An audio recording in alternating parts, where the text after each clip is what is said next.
They are wounds which America is still struggling to heal. Anger which continues to bring thousands out onto the streets in protest. And according to one of America's best-selling authors, racial inequality is only going to get worse.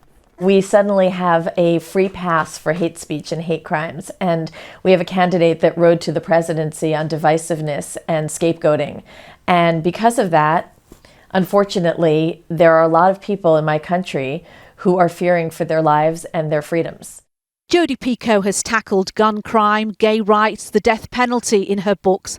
But race, she says, is a subject she tried to write about for 25 years.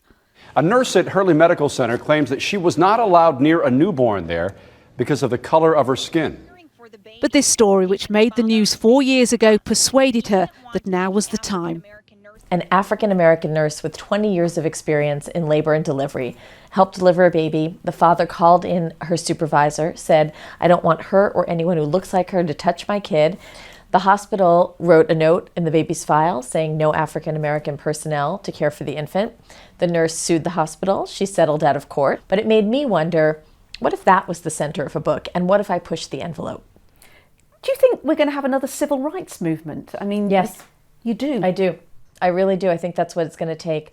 I think the feeling after the election in America has been a lot of white people saying, I can't believe this is out there. I can't believe all this hate and racism is out there. And people of color going, really?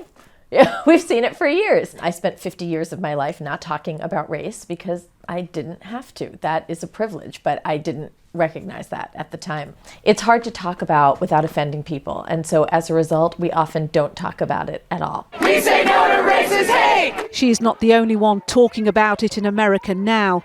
There will no doubt be more books to come, assessing life in a new political era.